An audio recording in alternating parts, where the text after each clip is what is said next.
What's up, everybody, and welcome back to another episode of V2 Sports. We know you were expecting an episode yesterday.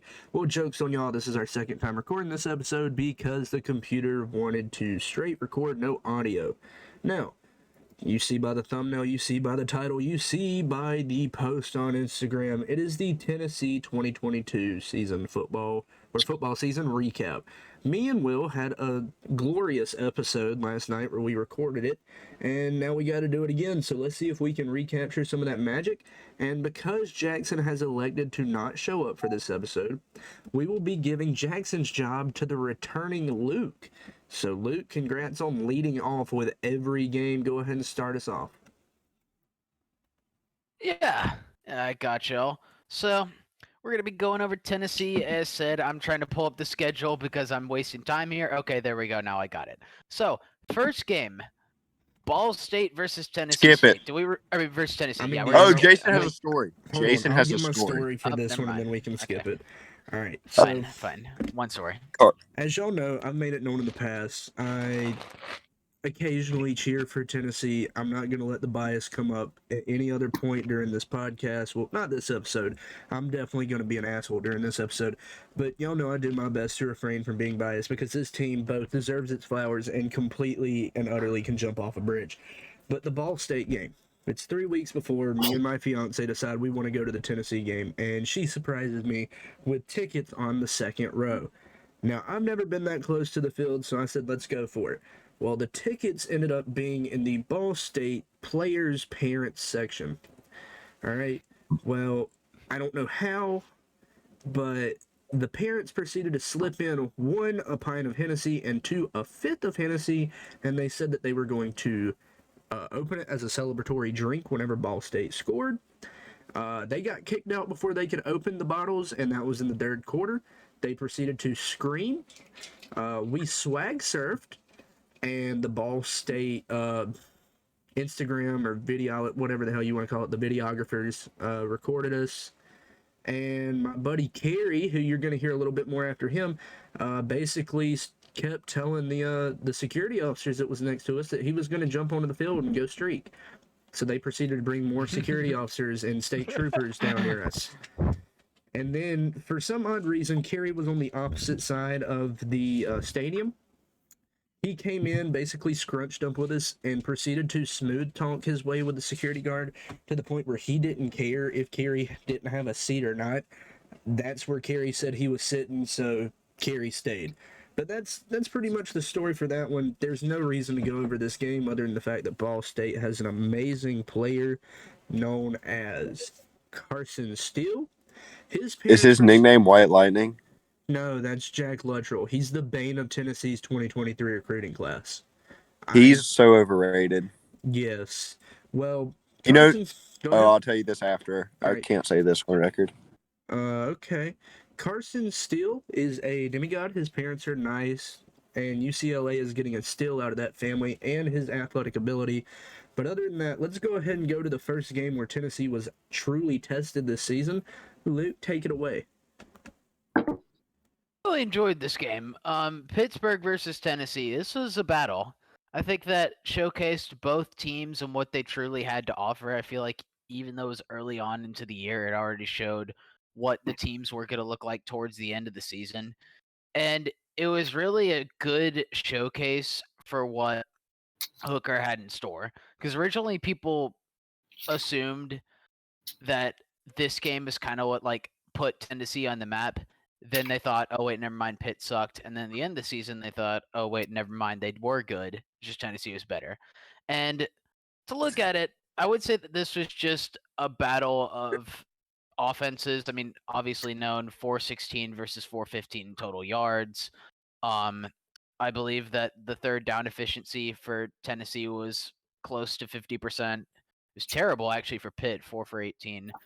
But overall, I was just pretty impressed with Hooker's ability to step up in a very underrated home environment because Pitt was coming off of a week 1 win in the I don't remember what their bowl game bowl game. It was but West a rival- Virginia. it was The West backyard Virginia, bowl.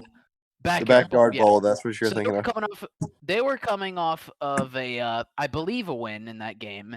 They was were. really that was a really like good game too. So they had some momentum. They were also playing at home. And this typically in past seasons would be the game that Tennessee loses, and then people say, "Oh, there we go, Tennessee's overrated." But this time they showed out. Their offense finally was able to click, and Lord knows it wasn't that damn rode that defense. streak. Well, Yeah, they rode that Byron streak of the Young won this season. game for Tennessee. Multiple times. Yeah. Byron Young was him in this game. This was Byron Young's breakout game more than Hendon The Hooker's. stat sheet may not say it, but for the 3 tackles and 1 assist, those really were clutch. He is the broke best way I 2 can put it. quarterbacks' collarbones. 2. That man single-handedly saved Tennessee's defense from getting embarrassed. Because trust me, that first quarter before he got his collarbone broken, he was dotting that defense up. And then, Jeremy Banks wants to get hurdled by a white tight end, but I will admit, what was also interesting about this is how Tennessee was kind of able to bounce back, because going into halftime, they had a first quarter of a touchdown and then a second quarter 17 points. You would think that streak would continue, and then the third, fourth quarter, they combined for 3 points, a field goal. So going into overtime, Tennessee had close to no momentum. Like, Pittsburgh came back. And then we see an overtime victory, which, again, I think you would rarely see years past. And it just goes to show that this offense was just stellar in so many aspects. I think that Tennessee, it showed that they could still run the ball when they needed to, with Small getting a couple touchdowns. And even though they are obviously a passing offense, it's still impressive to see that when necessary, they can run the ball at a pretty elite level. And I feel like they would have honestly done much better on offense throughout the course of the season if they had balanced running and passing a little bit more than they did, and not lean so heavily towards passing, similar to how Mississippi State's team was throughout their season. But still, this is a really impressive win, and I think that's overlooked in some ways. Will, you want to bring up the stat that you brought up last night about Tennessee's passing and rushing attack? Hello? Oh, wait, what did you say? Oh, okay. Yeah, my bad. I was not paying attention. So Tennessee actually ran the ball more than they ran the ball more than they threw it this year, despite the the narrative that they were an air raid team. Yes, they were an air raid team technically because of the offensive passing scheme they won, but Tennessee's ability to run the ball to set up that air raid passing scheme with mainly 5-man fronts blocking for that run game was really crucial to their offense. Yep. Still, though, despite that, I do feel like you need to find a balance. Like, I would still say that applies, because it was like a 55-45 split. Really? Was that close? If I did numbers right in my head. Jason? Really? I'm a little surprised. No, he's not wrong, because Tennessee's football Twitter posted it out. They're like, how you think that Josh Heupel threw the ball a lot? Well, we actually ran more. And everybody's like, that's impossible. I would argue, though, that more of their plays that would result in big gains and touchdowns came from passing rather than rushing. Most of those were set up from the run. But yeah, the rushing is not going to go for much, and then makes them fear a little bit. And it actually did go. They probably averaged 5 yards a carry. Mm-hmm. All right, let's go into the next game. And we're not going to go into Akron because I'm not speaking about that blowout. Let's go ahead and go into the game where it was Tennessee versus my favorite quarterback in this upcoming draft, Anthony Richardson. I'm going to be real, guys. This game, so a lot of people like to say that this was like an Anthony Richardson just show of like the talent that you're going to be getting when he goes into the draft. I think, and this is an unpopular take, this had more to do with Tennessee's defense being kind of shit in the secondary than this being like AR just absolutely carrying. Because I'll admit he still played really good. I can't deny that. I mean, if you are, you're biased in some way. But this watching this game, even though it was a little bit ago, I would argue that a lot of the plays that Anthony Richardson would pass on and actually make a relatively good throw were just open passes to receivers who were essentially unaccounted for. Reminded me in ways of the Florida State game versus Florida, where there would just be busted coverages and open receivers when there doesn't need to be. And again, I am not trying to say that to discredit anything that Anthony Richardson did. I will simply say that Tennessee's defense made this much easier than it should have been. So if we saw a more collected defense, I do feel like this would have been a much better like showing of Anthony Richardson and his skill. But this was just a game their defense did not show up in. And it also shows that as the season went on, Tennessee's defense got better exponentially, in my opinion. But I feel like you can finish. sorry, I was just gonna say the last point being that Tennessee, surprisingly, like Tennessee's offense was very, how do I explain it? It was very fast. And I say that because they did not have to have that many third down conversions. So basically saying there would either be a drive where they just don't get any third downs at all and score, or they only get one third down because they're punting and they didn't get it. So like they would either just move the ball and score, or it would be a relatively quick drive for a punt, which in ways can like really determine the game, and that was cool to see. Also I makes it actually fast. agree, and I want to build off that point because this game had huge implications. Obviously, not for like the college football playoff, but if the Gators won this, they look a lot better. They're 3-1 coming out of the game. They're obviously ranked very high. The Vols start looking like, you could say, they look like frauds, and then as the year goes on, they start getting not as much attention as they actually did heading into the Bama game. And this could have had like recruiting implications, seeding, all that. Yeah. This game was definitely a game changer for both how Florida was looked through the season and their momentum going throughout, as well as Tennessee. Like, you might not look at it as the most crazy game just because of the ending records and what the teams ended up doing, but when you factor in momentum and how teams are going to be thinking of themselves, as well as what recruits think the future is looking like, it really can change an entire lineup's potential going into later seasons. So this game had huge impact. It feels like after this game, like Richardson kind of just gave up. Like when he was leading that last drive against Tennessee, he was like full force, train full steam. But then you look at like later in the season against Vanderbilt, he kind of just gave up. He even threw the ball out of bounds. I will say this is something that like, because this is a Tennessee episode, so I'm gonna be like a little nice to Tennessee for at least for what I can. One of the things that I'm impressed with is how Hooker never seemed phased, like especially in this game. He also got when something injured would before go halftime. wrong. That's true, and like again, you wouldn't have really known that unless you watched the game, because I feel like one of the most important qualities that any quarterback should have is leadership and being able to not crumble for the pressure and stress in the environment. And yet it seems like whenever problems were occurring and Tennessee was in a bit of a tough patch, like Hooker would be able to completely change the momentum of the game through just a simple drive. Well, I mean, his ability to control a field is, I mean, I know he's a system quarterback and he's old, so he's going to have a little bit of that, like players like Stetson Bennett, but still very important quality. So it was very crucial to see him control the field in the way that he did. The biggest thing for me in this game was it hasn't actually been talked about. This was one of Florida's slowest pace of play games, like overall in the season. Or not Florida, my bad. Tennessee.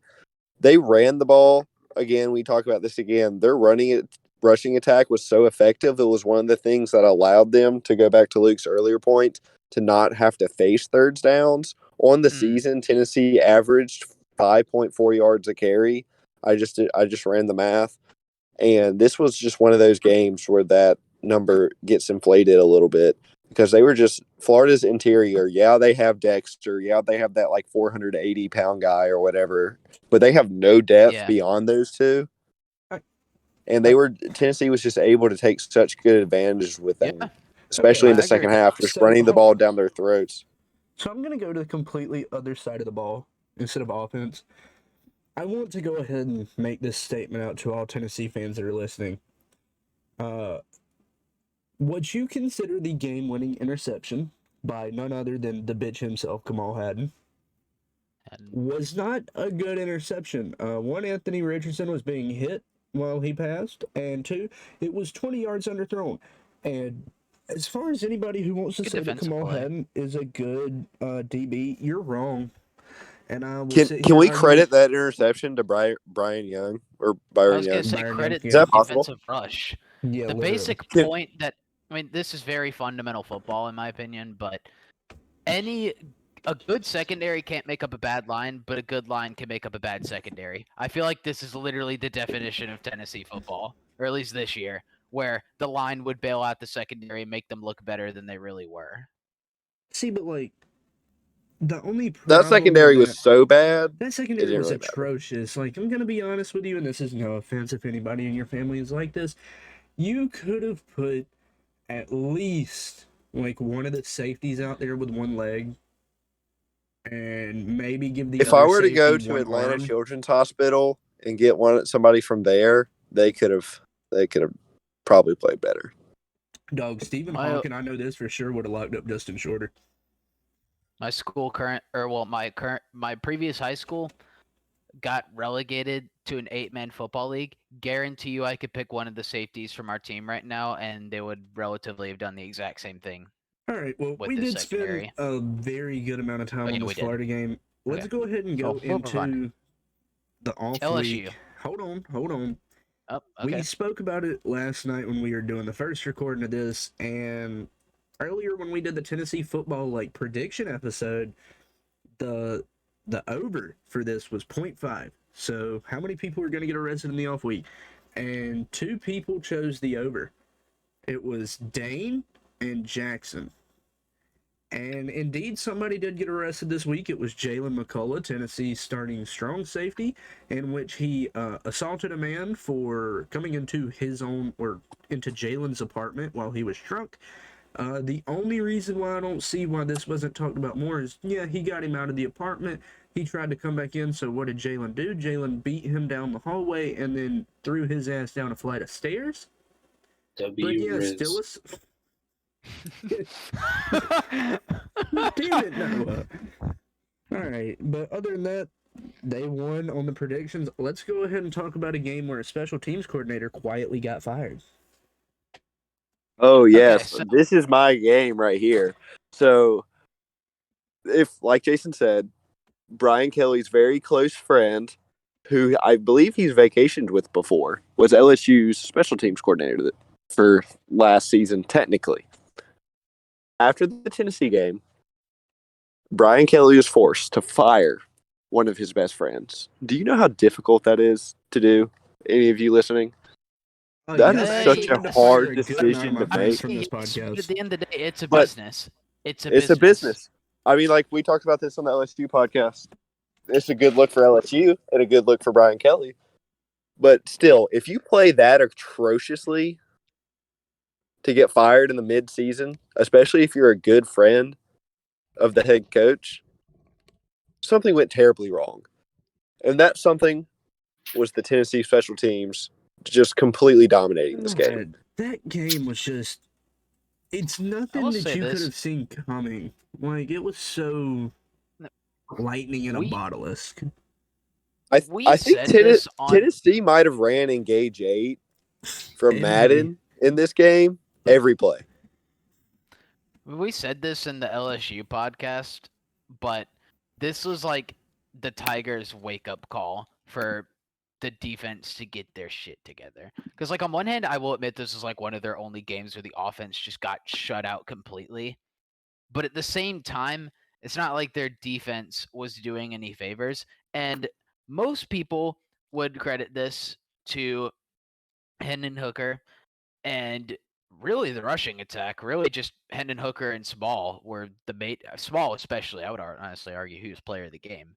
But point is, you would credit it to a couple players on Tennessee's offense. In reality, and also you could say McCoy because he had 140 yards from the air.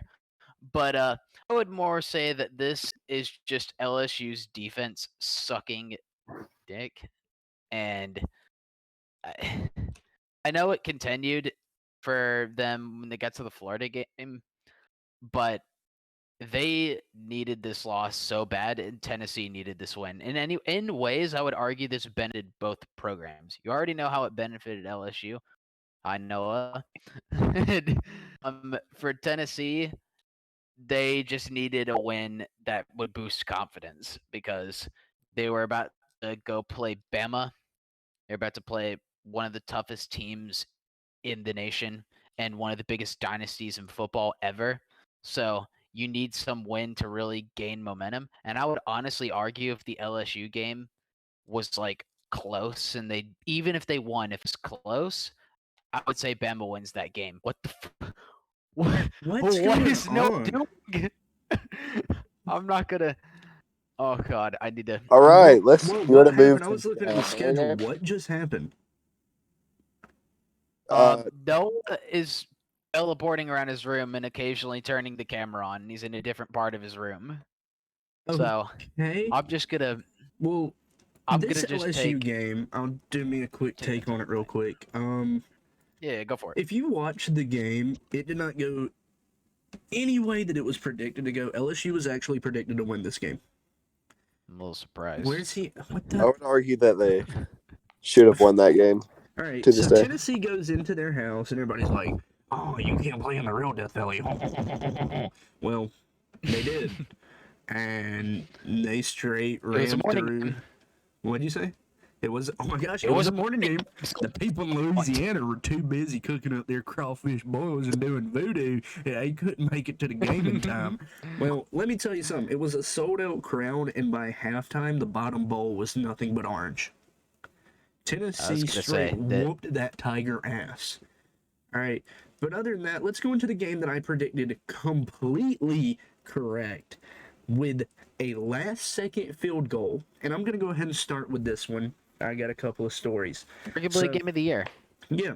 So this weekend, I had to fly out to Denver, Colorado, the weekend of that game for a wedding for my cousin.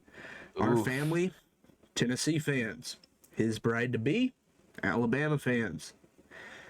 The game so happened to take place during the wedding rehearsal. Now, the wedding rehearsal wasn't much like other ones where you go in and you're like, oh my gosh, so this is what we're going to do, and this is where you're going to stand, and we're going to say our vows and kiss the bride, all that. Nah. So we were told to go look at the venue and come back. So we went to the venue, we came back to the hotel where they were doing the rehearsal dinner, great rehearsal dinner, and there was a TV there. And me and her dad could on the Tennessee Bama game. Good stuff. And it was a game of me slightly being an asshole to my new in-laws. And that's not what you said last night.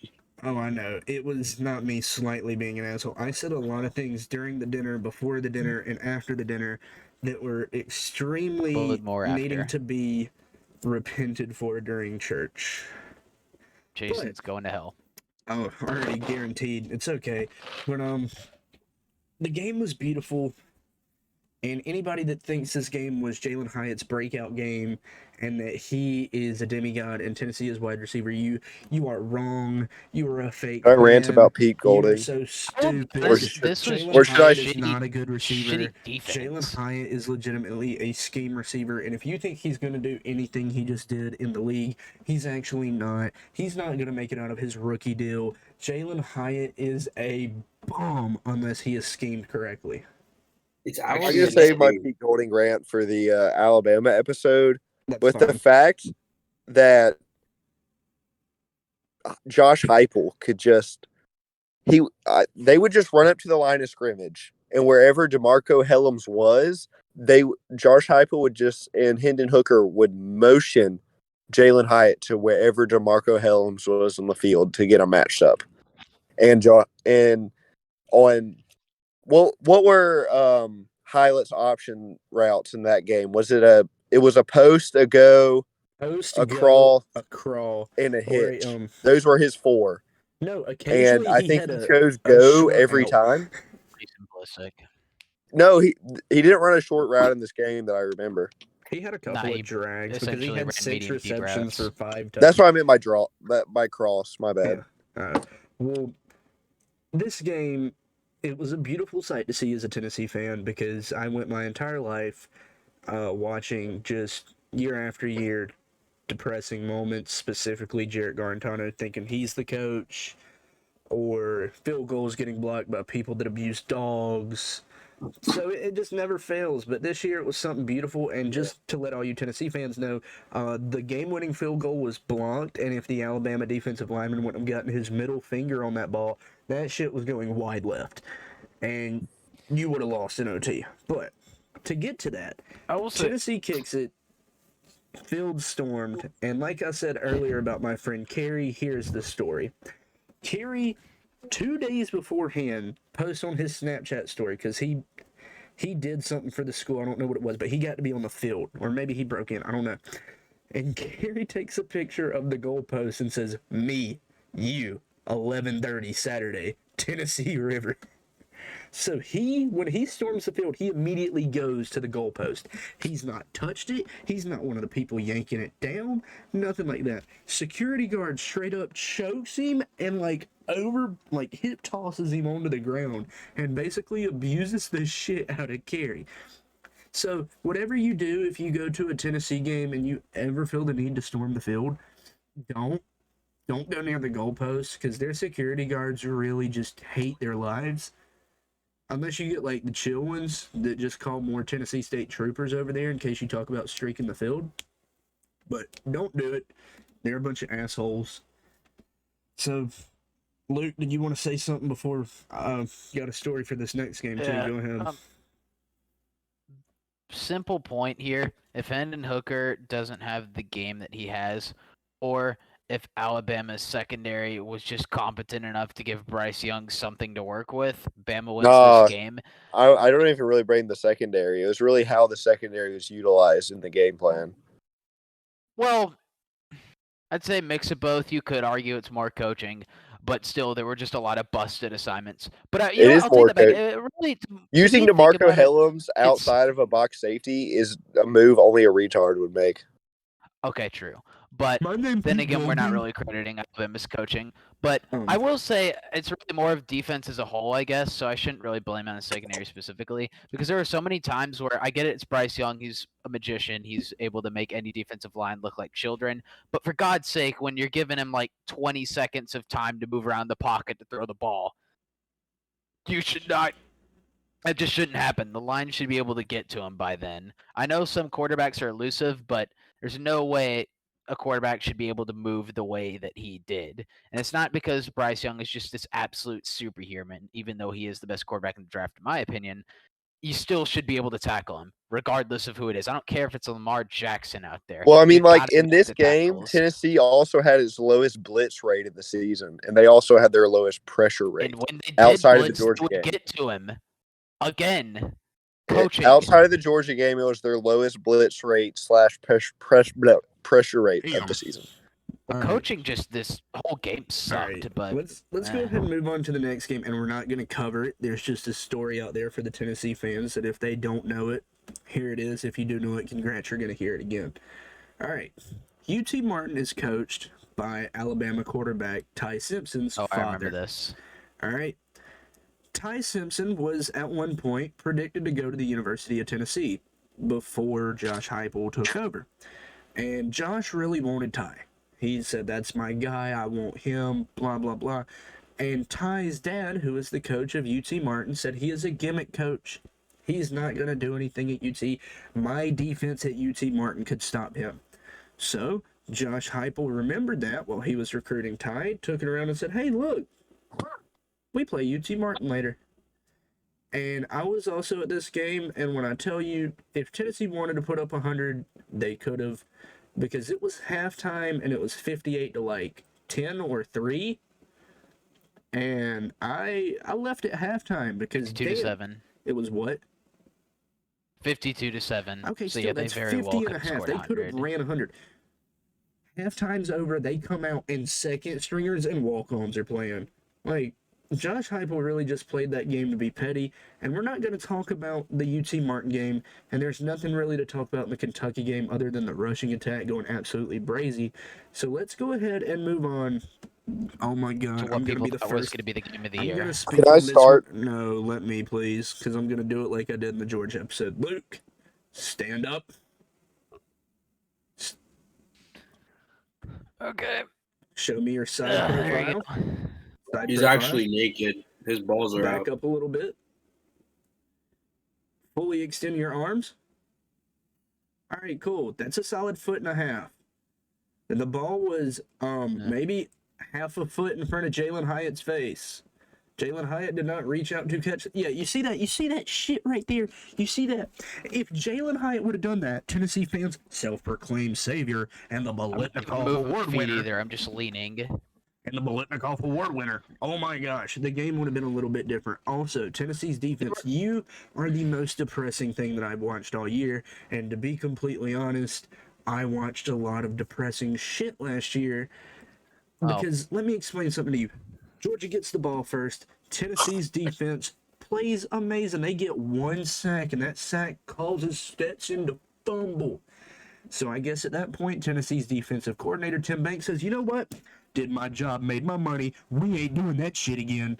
And they didn't. So as the game progresses, you watch Stetson Bennett basically become white Michael Vick, scramble out of the pocket, gets into the end zone, and does the whole little call me emote. Tennessee, you got fucking emoted on by a 25-year-old quarterback. Congrats. But that's not even the thing. There's a very big Tennessee page out there, because I know most people listen to this episode are Tennessee fans. His name is Rocky Topology. He's the one who leaked that man's number. So if there's anybody that you want to blame for that loss other than the defensive coordinator, the secondaries, the DB coach, go ahead and blame him too, because I'm going to be completely honest with you. If I am playing a home game and my phone is blowing up, shit, I'm about to make the team, like, literally, I'm waking up, getting my meal, I'm going out on the field, and I'm just ruining them.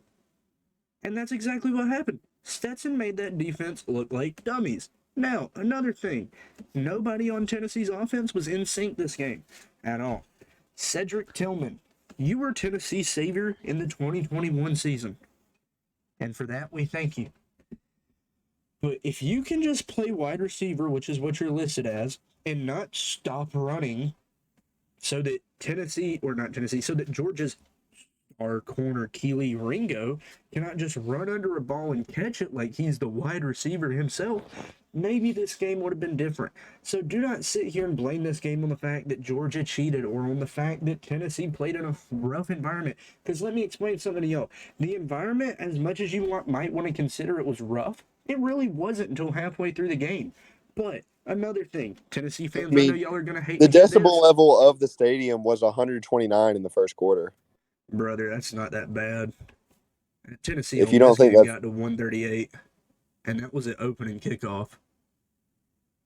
this But was also 29 is still a high. it's though. not that bad. that was Tennessee still the plays in that highest damn all near every season in week. any stadium. Like, Neyland's constantly going around like 115, 118, just regular. Well, I'm going to Akron say games. this. Hold on, one final I'm thing. still going to say this, though. One final thing. Oh, yeah, Tennessee you got it. fans, And that was a safety. I need to go after Jason. Tennessee fans, that Sorry. was a safety. So, okay, yeah, I agree. All It right, was a so let me safety. say this, If you Luke. disagree, argue with the wall. Yeah, go for it. So there's two things that I want to talk about here. One, over the past 3 years, the most successful game plan against Stetson Bennett and Bryce Young, both shorter quarterbacks, has been to blitz two middle linebackers into the A gap so that it clogs every single passing lane for these two shorter quarterbacks. In the past two games, Tennessee defensive coordinator Tim Banks, right, That's their coordinator. Yep. I think he blitzed 4 times. Yep. With 2 middle linebackers in the A gaps, and all 4 plays were positive plays for the defense. I think there's 2 turnovers, so that's a 50% turnover rate on 4 plays. Nobody said he's smart. Money on the game. This dude is an idiot. Yep. He's an idiot. Yes. I mean, then again, this is the equivalent of Bill O'Brien on the defense. I mean, I'm a Georgia fan. I'm going to say that outright. So I was at this game, of course. As Tennessee fans were leaving in the third quarter when it started raining, we all sung Rocky Top as they were walking out of the stadium. Now, that's how bad this game got. Speaking of that. And Tennessee fans want to be like, oh, it was raining in the third quarter. We couldn't mount a comeback. It was raining on Georgia's offense, too. I don't think Georgia threw a pass in the third quarter more than 5 yards. They didn't.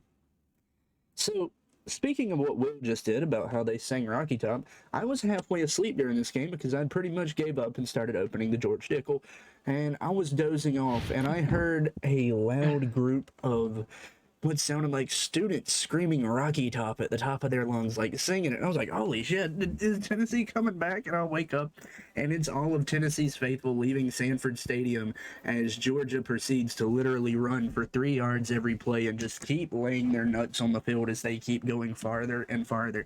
Now, another thing I want to point out about this game. Tennessee, yes, you did what was not expected of you, but you showed more promise than the year prior. The year prior, you got that is true. Practically shut out 41-17. You were able to... No, never mind. I'm not even giving the defense credit. It was raining. It was raining. For an entire quarter, Georgia ran the ball. And it was slippery. So, you know what? I guess, yeah, they scored all their points in the first half. And Tennessee, whatever you want to do, next year might be different. Georgia's going to still have their quarterback problem solved by then. And if you can proceed to beat Georgia next year, cool. If not, it's okay. You're still, this year, statistically, if you were in the West, you would have won the West. You were the second best team in the SEC this year. But you didn't. Now, let's, no, that was a blowout, and we can go ahead and basically cover our final game of the year. And I want to make this statement real quick because Jackson's not here to defend himself, and I don't feel like arguing with him. All right. This game, you saw the South Carolina offense run 3 plays. Actually, if you don't mind, I could give you a Jackson reenactment if you want for this South Carolina game. All right. South Carolina had more offensive possessions than Florida. Anybody that thinks that Spencer Rattler is a demigod for scoring 5 to 6 touchdowns on one of the shittiest defenses in the SEC, you are crazy. He is just Anthony Richardson with more offensive possessions under his belt. Not true at all. I mean, I'm not saying that, like, you know, Spencer Rattler is like this absolute dominant QB, but he was playing like a Heisman that game. Like, South Carolina and the Gamecocks were absolutely outstanding in this game. Even though they're running relatively the same type of passing plays every play and the defense couldn't do jack fuck, they were still absolutely going crazy because Spencer Rattler was diming all of the players. Jaheim Bell had arguably his breakout game in this one. And also Wells and Vaughn, oh my gosh, they were absolutely insane. South Carolina had the home field advantage, they had the momentum, and Spencer Rattler threw 30 passes for 37 attempts, which means he was well above positive in completion per attempt. He threw for nearly 500 yards. I mean, for God's sake, he looked like Hendon Hooker if the game was flipped, and he had 6 touchdowns. What are you talking about? 6 touchdowns. That's absolutely insane. Even if Tennessee's defense isn't so great, this is an SEC game against a semi-rival. So regardless, it is an impressive game to beat any SEC team like this. So it's absolutely insane. Every single pass was completely put in the breadbasket and completely BS on the Hooker injury. It's not like that changed anything. It was already very late in the game, so it didn't even matter. And on top of that, Hendon Hooker during that game wasn't even making all of the right plays at the right time. And even though the defense played great, it's mainly because of Spencer Rattler. It wasn't because the defense was just super bad. This was a good defense. No, it's because Spencer Rattler is this absolute demigod who, when he needs to, just like in the Clemson game, can step up and truly be good. If you didn't already realize, they fired their offensive coordinator from under the table. So this was the first time playing with an actual offensive coordinator. And therefore, it showed what Spencer Rattler can truly do. And that's why South Carolina is going to, at minimum, win 9 games next year, if not 10. Fuck it. They might go to the goddamn championship because it's fucking Spencer Rattler. The offense now has their actual game plan. They actually have their quarterback with a relatively good offensive plan. And this is just a perfect showcase against a really talented Tennessee team who was ranked like 6th in the country then. And they did it against Clemson too and almost beat Notre Dame as well. Okay. All right. All And my response to Jackson would be, is it really that hard to hit Wells, whatever his first name is, on a 12-yard dig route? Absolutely. In my response, he's one of the best receivers and underrated receivers in the country. Sorry, I also had to give like the Declaration of Independence when I explained. But if anybody wants to clap for me, come on. I don't. That was rough to listen to. But there that's you the go, Luke. point. I'm clapping. Thank you. My question for Jackson would be, what is the offensive coordinator doing under the table? Well, he's You mean going Shane to Beamer He's found his giving 3 Beamer the favorite blow. plays on Madden and started running them because he knew Tennessee's secondary couldn't He's stop him? giving the Beamer blow. Okay, so Mm-hmm. a couple of statements I want to make before we get into the final recap. I'm done covering this game. I just want to let all you Tennessee fans know that you beat 4 out of the last 5 national champions in this season alone. You beat LSU, you beat Bama, you beat Clemson, and yeah. No, that means you beat 3 out of the last 4. Or is there somebody I'm missing? South Carolina in 2023, baby. Clemson, Bama, LSU. Yeah, no. You beat Clemson, Bama, and LSU in the same season. No, they beat. Wait, let me do math. Wait, you're trying to say Florida? 2019, won a So championship 1, time 2, ago. 3, 4, 5, 6, 7. They beat 7 of the last 8 national champions in this season. Yep. Or 7 of them.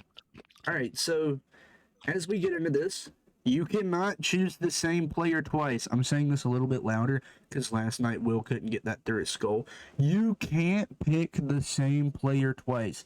Who was Tennessee's MVP? No, I'm playing. Let me think about this honestly. That's a tough one. I would probably say Beasley on the defense. Mm-hmm.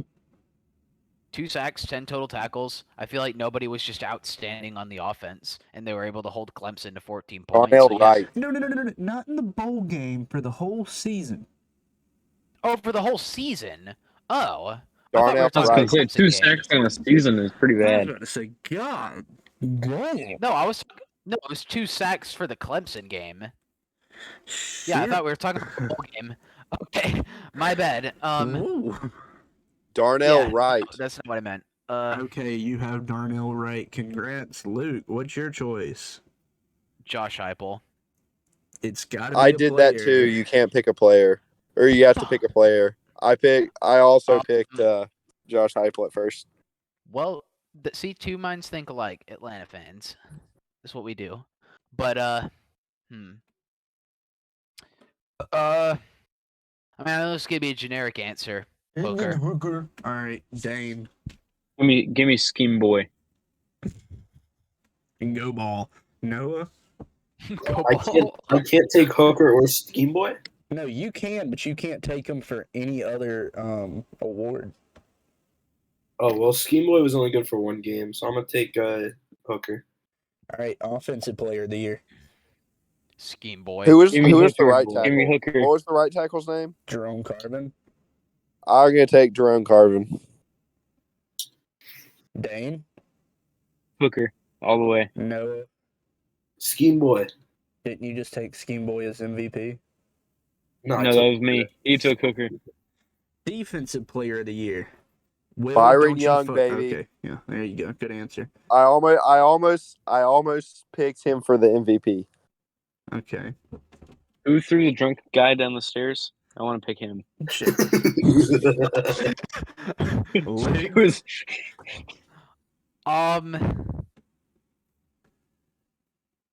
There's only one It has to be definite Byron answer. Young. There's Mo only Thomas. No, I'm playing. Byron. Yeah. Noah. Tennessee's defense sucks so much. I'm gonna give it to the Alabama defensive back who let Scheme Boy score all those touchdowns. The fact that you think their defense sucked incredibly is incorrect. Their front Lick my seven was nuts. one of the top 10 in the country. All right, so we've got the normal awards out. Let's go to sixth man of the year. How would Joe what, you Milton. just mean Off the bench. player coming off the bench? Yeah. The Joe backup Milton. running back. So Jalen Ooh, Wright. that's not bad. Yeah, Jalen Wright. Joe Milton. Bro came in and whipped Clemson's ass. Fuck it, Heisman- squirrel. Do you know mean what? Thank future God Heisman winner? Somebody said squirrel because we don't have Jackson, and Jackson said that last night. My sixth man of the year is the man who completely locked up Alabama to force them to kick a field goal that was missed, and it is a walk-on, and his name is William Wright. William Wright has been balling out all year, and if you did not know this, he did that. He forced the fumble on the opening kick return in the LSU game, and he had a pick against UT Martin, so that's 3 back-to-back games where he balled out. Now, this episode was extremely fun to cover. I hope I pissed and enlightened some Tennessee fans, because trust me, some of you needed it after this season, including myself. This season was a roller coaster of ups and downs, fireworks, and cigars. So let's go ahead and get into the sign-off, and we're going to give it to Noah. No. Right. That is your name. Use All right, code I'm fucking W. with you. Use code God. W at W. Dane, go ahead with the sign-off. Okay. Should I pull a Will and ask you what's the name of the All right, college traditions is 17 times or no? There you go. There you go. You got it. Just go ahead and shout them out while you're there. You say me or no? Yes, I said you. Yeah. All right. Well, I was double checking because I was talking, you were talking, so I couldn't hear what you were saying. He's trying to It is stall to remember the names. No, it's collegiate traditions, isn't it? Collegiate traditions. Collegiate traditions. Collegiate. Coach V2 Sports for 20. You said 10, 20 last night, Will. So I'm going to say 10. It's 10. 10%. 10% off. Use code V2 Sports on W for that's 20, isn't it? That's 10. I'm tired. It's 10. I know. Okay, that's also 10. And make sure to use code V2 Sports as well on a new account on SeatGeek. Yeah, SeatGeek for $20 off on. Yeah, I said that this time. Actually, I got it right. Believe it or not. All right. Before we get into the it has to be actual on the new sign-off, account. before we get into the actual sign-off, Luke, can you hold up your Baja Blast cup? Is the lid still on it? Can you show everybody the lid? I'm interested. All right, everybody, look, if you're on the Spotify, please go to the YouTube. Apparently the Taco Bell wasn't enough for him, and he had to eat half of the fucking lid. Oh no, the lid's still here. I've just been messing with it like a puzzle. See? Brother, that doesn't add up. Something's missing. Yeah, put it all together. Put it all Grab the together. He whole ate the other Mary. half. He ate a quarter of the lid, bro. Oh, God, I'll he show did. you. I'll show you. Wait, are we still recording? We are. So I just looked Boom. at this. Tennessee ran the Lid. ball 523 Why is it shorter in the times, but spots? they only passed it 422. I'm Good gonna night. try to Good night. actually All right, now you already know the deal. Good morning, good afternoon, and good night from the V2 crew. Keep it Keep it classy. Keep it classy. Keep it we're on certified. tap. It's SEC Sports are on tap. And if there's one thing that I want to leave y'all with before I actually close the episode, if you are a member or you follow or you fanboy a certain account called Certified Sports, just stop it. Get some help. Medicine helps. Kanye's taking his meds again. You can take your meds. Everybody will be fine. But I'm not going to take mine. Yeah, it explains that big ass dome you got because you got your head shaved. So, good night from the V2 crew Certified and Humpty source. Dumpty, and we'll see y'all boys later.